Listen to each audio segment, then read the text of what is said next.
Bonjour tout le monde, ravi de vous retrouver sur cette chaîne YouTube. Au programme de cette séquence, nous allons nous intéresser aujourd'hui à la théorie d'avantage absolu qui a été développée par Adam Smith, un célèbre économiste qui apparaît ici de profil à l'écran.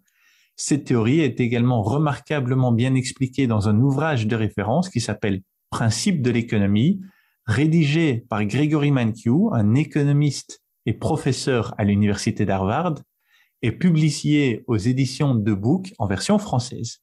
Pour commencer cette séquence, un bref rappel théorique avant de passer à la résolution facile et pratique d'un calcul concret. Alors, il faut déjà savoir que les économistes utilisent le terme d'avantage absolu pour comparer les productivités de plusieurs individus, entreprises ou pays, et que le producteur qui consommera le moins de facteurs de production pour la fabrication d'un bien bénéficiera d'un avantage absolu. Si cela vous semble compliqué, rassurez-vous, l'exemple concret arrive dès à présent. On va partir d'une situation de base et faire une hypothèse, celle que la France et la Belgique produisent chacune des frites et de la farine. Dans notre exemple, le travailleur français mettra 8 heures pour produire 1 kg de frites et 5 heures pour produire 1 kg de farine. Pour les mêmes activités, le travailleur belge mettra respectivement 5 heures pour les frites et 4 heures pour la farine. Ces données, je vous les résume sous la forme d'un tableau qui apparaît maintenant à l'écran.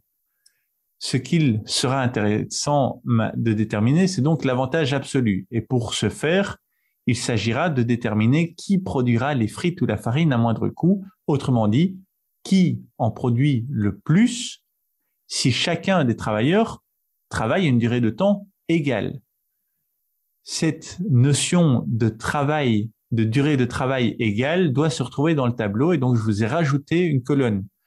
On va calculer dans notre cas le total produit en 40 heures en kilos de frites et de farine. Cette échelle de 40 heures, je l'ai déterminée arbitrairement. Ça m'arrange bien parce qu'il s'agit d'un multiple des chiffres avec lesquels je vais devoir travailler, 8, 5 et 4. Vous, chez vous, vous pouvez tout à fait travailler avec le total produit en 20 heures, en 35 heures, en 200 heures, en 365 jours, peu importe. Les conclusions seront identiques. Dans notre cas, donc, on travaillera avec le total produit en 40 heures. Et en 40 heures, si le français nécessite 8 heures pour avoir 1 kg de frites, au bout de 40 heures, il aura 5 kg de frites.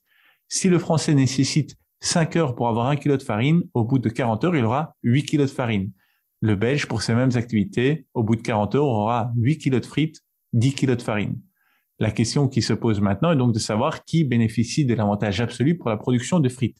C'est bien simple, il suffit de s'intéresser à la colonne qui apparaît ici en jaune et de déterminer qui en produit le plus en 40 heures. La Belgique produit 8 kilos contre la France qui n'en a que 5. La Belgique bénéficie donc d'un avantage absolu pour la production de frites puisqu'elle en produit davantage sur une même durée de temps. Qui bénéficie à présent de l'avantage absolu pour la production de farine? On va travailler avec le cadre qui apparaît ici en vert. En 40 heures, la France ne produit que 8 kilos de farine, là où la Belgique en produit 10. On part du principe que la qualité des biens produits est identique. Dans ce cas, la Belgique bénéficie également de l'avantage absolu pour la production de farine, puisqu'elle est plus efficace que la France. La théorie de l'avantage absolu, c'est aussi simple que ça. L'avantage absolu va à la nation qui produit le plus d'un bien particulier sur une durée de temps équivalente à son voisin. Adam Smith nous dit en principe que la nation devrait se spécialiser dans la production du bien pour laquelle elle bénéficie de l'avantage absolu. On vient cependant de voir qu'on pouvait bénéficier d'un avantage absolu pour la production de l'ensemble des biens comme la Belgique le fait. C'est la raison pour laquelle il est absolument nécessaire d'affiner cette théorie avec la théorie des avantages comparatifs. Et la bonne nouvelle, c'est que c'est au programme de la prochaine vidéo. Bonne journée, à très bientôt, ciao ciao. Merci d'avoir regardé la vidéo. Si vous avez appris quelque chose, n'hésitez pas à mettre un like sur cette vidéo. Vous pouvez aussi vous abonner pour rester informé de la publication de nouvelles capsules.